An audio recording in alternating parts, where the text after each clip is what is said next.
माझ्यासोबत खासदार अमोल कोल्हे आहेत। आज दोन्ही राष्ट्रवादीचा एकत्रित जाहीरनामा प्रसिद्ध झालेला आहे आणि सुप्रिया सुळे, अजित पवार होते आणि शेजारी अमोल कोल्हे होते।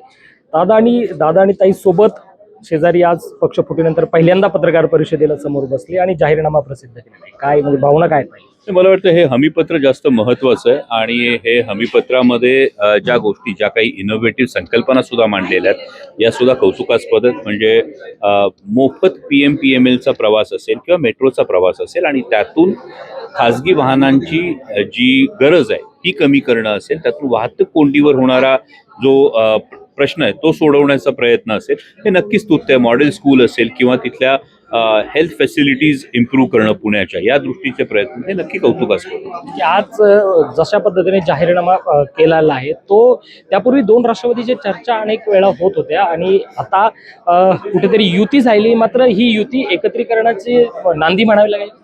मला वाटतं आधी 15 तारखेचं मतदान हे जास्त महत्त्वाचं आहे आणि आताच इतर कुठल्या गोष्टीवर भाष्य करण्यापेक्षा हे हमीपत्र जे राष्ट्रवादी काँग्रेस आणि राष्ट्रवादी काँग्रेस शरदचंद्र पवार पक्षाने समोर आणलेलं आहे ते लोकांपर्यंत पोहोचणं हे जास्त गरजेचं आहे। महेश लांडगे जे भाजपचे आमदार आहेत त्यांनी अजितदादांवर एकेरी शब्दात टीका केली आणि आम्ही काय बांगडे घातलेले आहेत कसं नाही, मला असं वाटतं की ती क्लिप मी फक्त पाहिली, परंतु आदरणीय दादांनी अनेक वर्ष पिंपरी चिंचवडचा हा कारभार केला आणि मला वाटतं दादांचे प्रश्न फार सरळ आणि थेट होते की जवळपास 4,500 कोटींच्या ठेवी 2017 मध्ये होत्या आणि त्यानंतर ती महानगरपालिका कर्जबाजारी का होते, या प्रश्नाचं उत्तर आम्ही बांगड्या घातल्यात का असं होत नाही।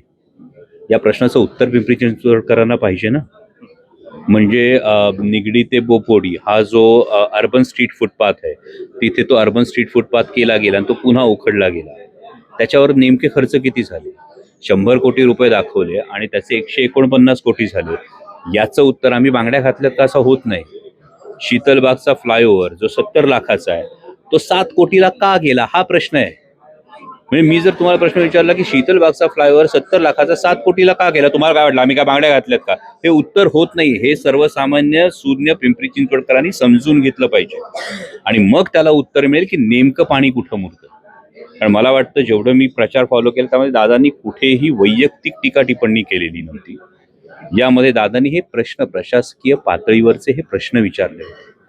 ठराविक ठिकाणी म्हणजे एकच काम पिंपरी चिंचवडमध्ये एक फार महत्वाची गोष्ट आहे, रस्त्याच्या अलीकडे रस्त्याच्या पलीकडे एकच काम, एकच कंपनी रस्त्याच्या अलीकडे वेगळ्या दराला करते आणि रस्त्याच्या पलीकडे वेगळ्या दराला करते, हे का होतं हा प्रश्न विचारणं, याचं उत्तर आम्ही बांगड्या भरल्यात का असं नाही। आणि मुळात बांगड्या भरणं हे सन्माननीय सदस्य, विधानसभेचे सदस्य आहेत। आज स्त्री पुरुष समानतेच्या आपण जेव्हा गोष्टी करतो त्या बांगड्या भरणं याला आपण विकनेस समजता का?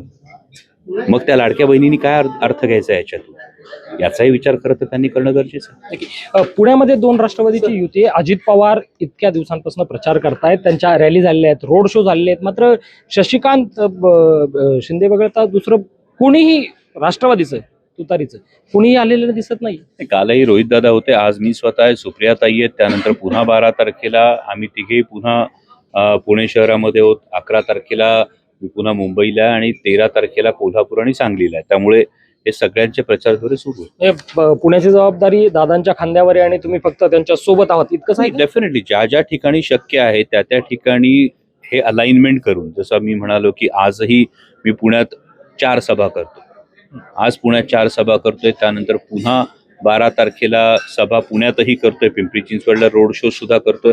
त्यामुळे या डिस्ट्रीब्युटेड असं आपण म्हणतो या गोष्टी चालू आहेत।